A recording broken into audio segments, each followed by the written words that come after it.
In the bitter Moscow winter of 1672, when the Russian Empire was still a landlocked giant wrapped in medieval customs and guarded suspicion, a boy was born who would shatter its old skin and forge it into a modern European power. Pyotr Alexeyevich Romanov, the future Peter the Great, entered a world of gilded ceremony and deadly intrigue. The youngest son of Tsar Alexis and his second wife, Natalia Narishkina. His early years were steeped in the rituals of the Kremlin court, but before he could grow into the comforts of royalty, chaos struck. In 1676, Peter's father died, and the throne passed to his half brother Fyodor III, a frail ruler with a short life ahead of him. When Fyodor died childless in 1682, the question of succession split the court into two warring factions: the Narishkins, Peter's mother's family, and the Miloslavskis, kin of his late father's first wife.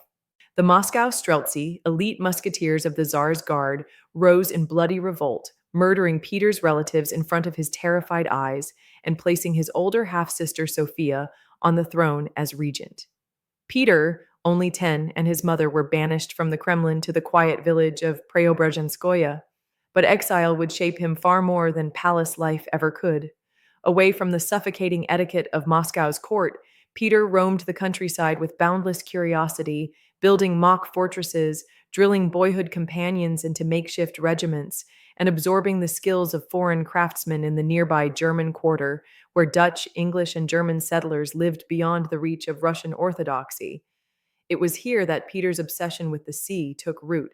He discovered an old English boat in a storehouse, restored it with the help of a shipwright, and learned to sail it on the Yauza River, setting him on a lifelong course toward naval power. Unlike the cloistered princes of old Russia, Peter was growing into a giant. Literally, his towering frame matched only by an unrestrained energy and a hunger for the wider world. While Sophia tightened her grip on Moscow, the boy in Preobrazhenskoye was quietly training himself in war, leadership, and the strange, intoxicating allure of the West. And when the time came to seize the throne, he would already have the tools and the will to change Russia forever. By the late 1680s, Peter had grown into a towering, restless young man, more at home on a ship's deck or in the mud of mock battles than in the gilded halls of the Kremlin. But fate was about to drag him back into Moscow's lethal politics. His half sister Sophia, who had ruled as regent for nearly a decade, was losing her grip on power. Her early cunning had held the rival court factions in check, but military failures, economic strain, and whispers of her ambition to rule in her own name had eroded her support. Meanwhile, Peter's toy regiments, the Preobrazhensky and Semyonovsky guards, had evolved into disciplined, loyal military units, trained to fight like the modern European armies Peter admired. In 1689, a crisis erupted when rumors swept the court that Sophia planned to have Peter assassinated and replace him with herself outright. In the dead of night, Peter fled to the fortified Trinity Monastery outside Moscow, rallying his guard regiments and loyal boyars to his side.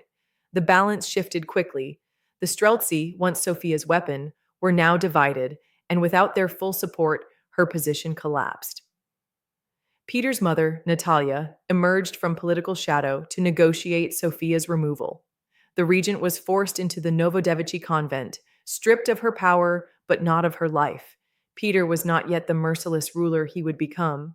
With Sophia sidelined and his sickly half-brother Ivan V still nominally co-tsar, Peter, barely 17, was now the de facto ruler of Russia. Yet rather than bury himself in court ritual, he retreated again to Preobrazhenskoye, diving deeper into military drills, shipbuilding, and the study of fortifications. He had the crown, but he wanted more than to sit on it. He wanted to transform the kingdom that had nearly strangled him in its intrigues.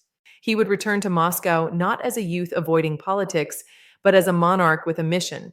And to prepare for that mission, he would do something no Russian Tsar had dared before: leave his realm in disguise and learn firsthand from the powers he planned to rival. In 1697, at just 25 years old and already brimming with restless ambition, Peter made a decision that stunned the Russian court. He would leave his empire, not to wage war or forge alliances in the traditional sense, but to vanish into Europe disguised as an ordinary man and learn firsthand the secrets of the West. This was the Great Embassy, an unprecedented diplomatic mission with a hidden purpose. Peter wanted shipbuilders, engineers, gunners, and scientists who could drag Russia's military, industry, and culture into the modern age. Traveling under the name Sergeant Pyotr Mikhailov, the tallest sergeant anyone had ever seen at nearly 7 feet, he joined a delegation of 250 officials, nobles, and craftsmen, slipping out of Moscow and across the Baltic under a veil of secrecy. His journey began in the Dutch Republic, the beating heart of maritime innovation, where he labored in the shipyards of Zaandam and Amsterdam, sweating alongside common carpenters, learning every detail of building a ship from keel to mast. He marveled at the bustle of Dutch ports, the complexity of their trade networks, and the discipline of their navy, absorbing lessons with the hunger of a man who knew his nation's future depended on them. From there, he moved to England, where King William III personally welcomed him and opened the Royal Navy's shipyards to his inspection. Peter toured foundries, rope walks, dockyards, and scientific societies, interrogating every craftsman and scholar he met, buying tools, cannons, and books by the wagon load. But the embassy was not all study. Peter also sought allies for a grand coalition against the Ottoman Empire, hoping to pry open a warm water port for Russia's navy.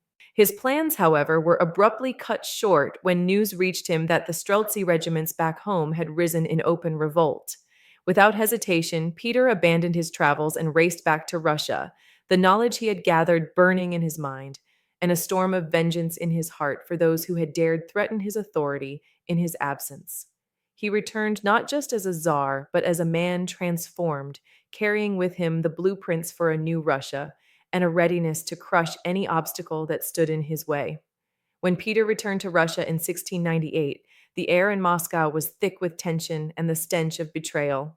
The Streltsy, those once elite musketeer regiments that had served as the Kremlin's muscle for generations, had risen in open rebellion while he was abroad, marching toward the capital with demands and grievances that went far beyond petty complaints. Their revolt was more than a military mutiny. It was a direct challenge to his authority, a defiant echo of the blood-soaked uprising that had put his half-sister Sophia on the throne years earlier. Peter had not forgotten those childhood memories of relatives hacked down before his eyes, and now, as an adult, he was determined to make sure no one forgot what happened to those who defied him.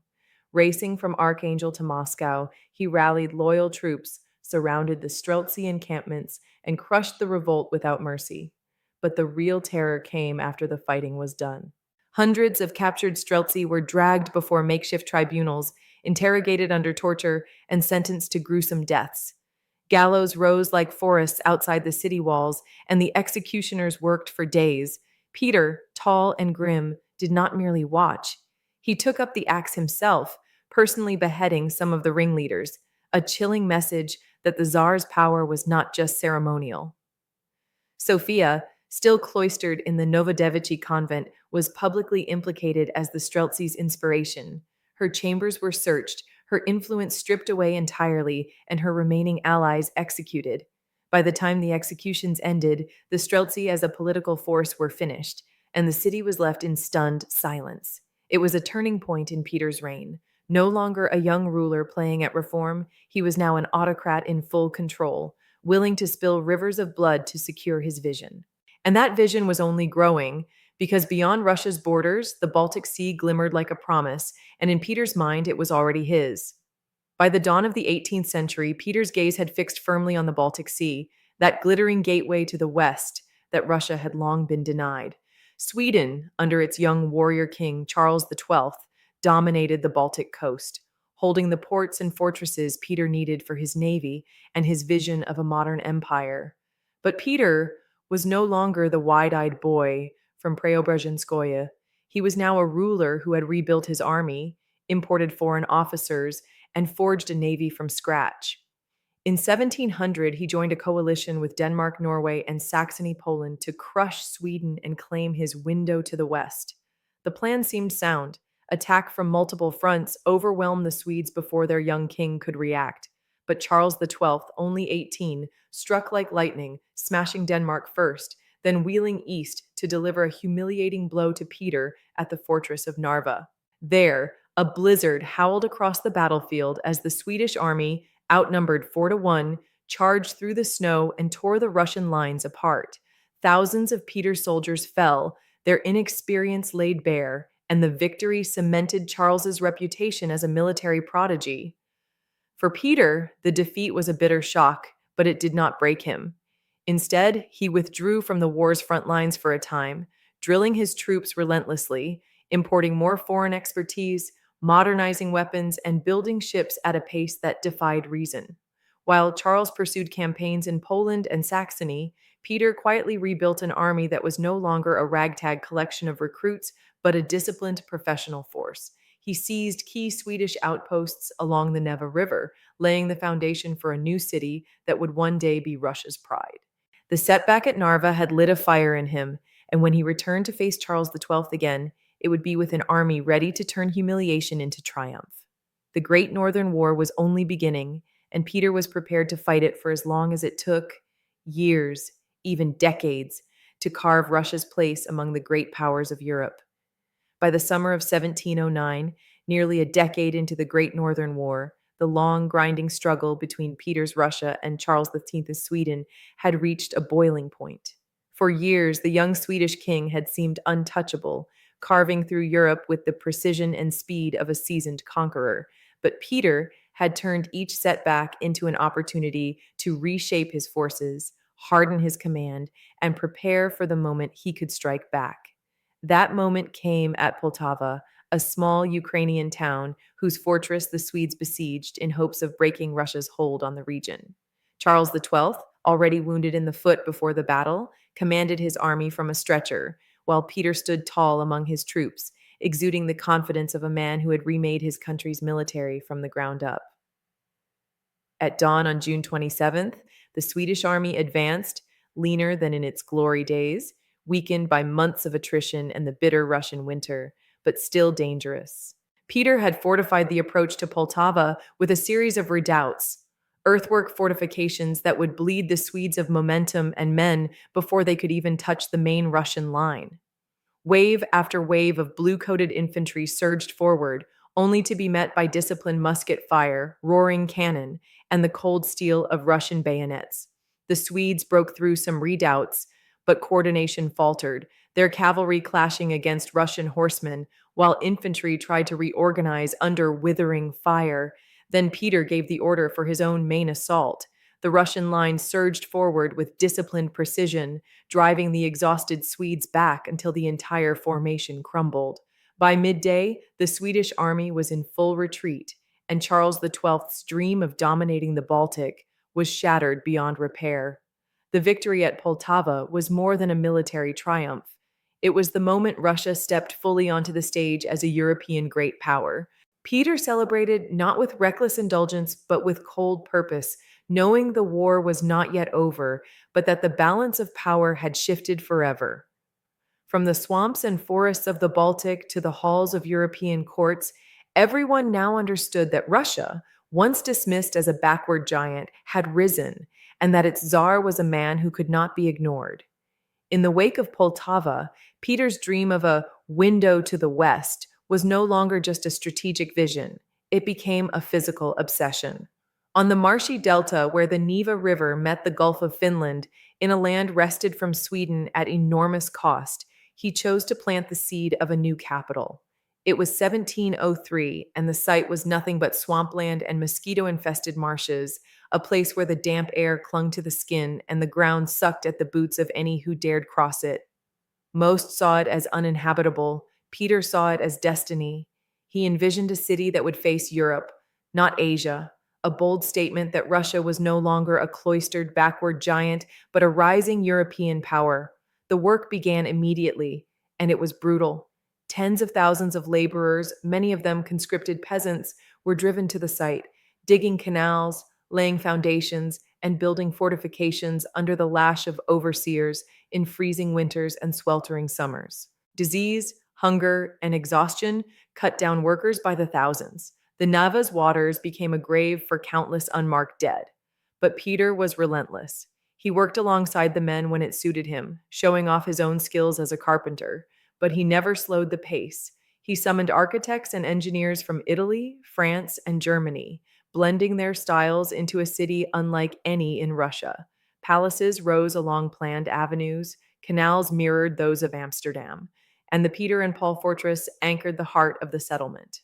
In 1712, Peter decreed that the government would move from Moscow to this still half built city, forcing nobles to construct residences there at their own expense. Resistance was useless. For the Tsar, St. Petersburg was not merely a city, it was a statement carved into the marsh. Russia's gaze would be forever turned toward Europe, and Europe would be forced to look back. By the time the city began to glitter with stone facades and bustling ports, the human cost had already been staggering, but to Peter, it was the price of transformation. In his mind, St. Petersburg was his masterpiece, the capital of a new Russia that he had willed into existence by sheer force. St. Petersburg was Peter's most visible creation, but the city was only the front door to a much deeper transformation, one that would reach into the army, the government, the church, and even the clothing and beards of his subjects. In Peter's mind, Russia was centuries behind the West, and catching up wasn't optional, it was a matter of survival. He began with the military, replacing the old feudal levy system with a standing army trained in modern European tactics, drilled year round, and equipped with weapons manufactured in new state run foundries. He created a powerful navy from scratch, ordering warships built in Russian yards and sending officers abroad for training, determined that his empire would never again be landlocked. Civil administration came next. The chaotic boyar councils were replaced by a senate and specialized colleges modeled on Swedish government offices with clear chains of command and written procedures. Peter didn't trust inherited privilege to run his state. In 1722, he introduced the table of ranks, a system that tied promotion in civil or military service to merit and loyalty rather than birth. The church, too, was bent to his will. After the death of the Patriarch of Moscow, Peter refused to appoint a successor, instead creating the Holy Synod, effectively turning the Russian Orthodox Church into a department of the state under his control. But Peter's reforms reached far beyond institutions into the daily lives of his people. He ordered the nobility to abandon long caftans for European-style coats, banned the wearing of beards at court, and imposed a beard tax on those who refused, seeing appearance as a tool to change mindset. He founded schools for navigation, engineering, and sciences, invited foreign experts to teach, and sent young Russians abroad to study. Every change was met with grumbling, some with outright resistance, but Peter crushed opposition with the same relentlessness he had shown the Streltsy. To him, Russia's transformation wasn't negotiable. It was the work of his life, and anyone who stood in the way would be swept aside. By the second decade of the 18th century, the Russia he ruled looked nothing like the insular kingdom of his youth. But Peter's vision came at a cost, and the price would fall not only on his subjects but on his own family. For all Peter's triumphs on the battlefield and in the council chambers, his personal life was a battlefield of its own, one scarred by betrayals, political necessity, and deep, bitter tragedy. His first marriage to Eudoxia Lopukina had been arranged to satisfy the traditionalist boyars, but from the beginning it was a union of duty, not affection. Eudoxia, deeply devout and steeped in old Russian customs, loathed Peter's obsession with foreign ideas and his frequent absences. By the 1690s, the marriage had collapsed in all but name.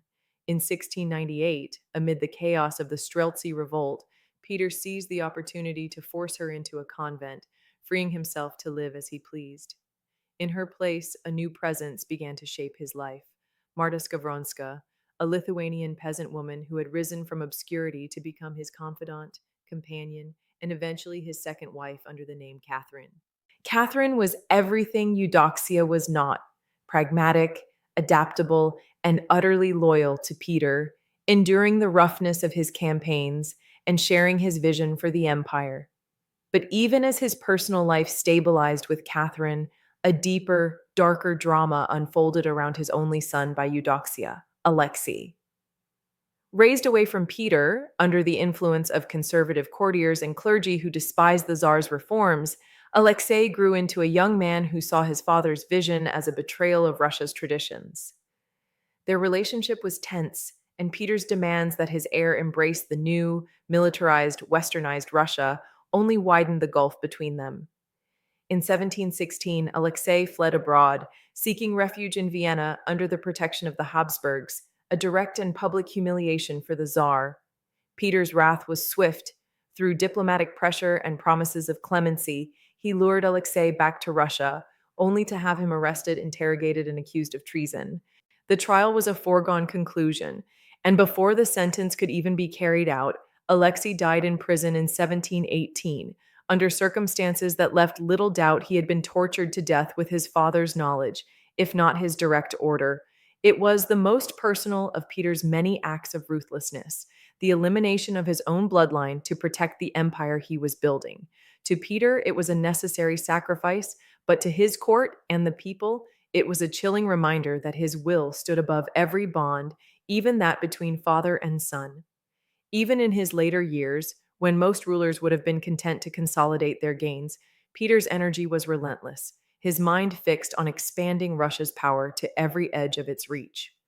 The Great Northern War had ended in 1721 with Sweden's defeat, and Peter had crowned the victory by proclaiming himself not just Tsar, but Emperor of all Russia, a title that signaled his country's arrival as a true European empire. Yet peace never held his attention for long. His eyes turned south to the Caspian Sea, where Persian instability offered a chance to extend Russian influence deep into the Caucasus and beyond. In 1722, he launched the Persian campaign, leading his forces through the rough mountains of Dagestan and down the Caspian coast, securing ports and fortresses that would serve as Russia's foothold in the region. The victories were swift, but the terrain and climate were punishing, and disease struck the troops almost as hard as battle. Still, Peter pressed on, signing treaties that gave Russia vast new territories.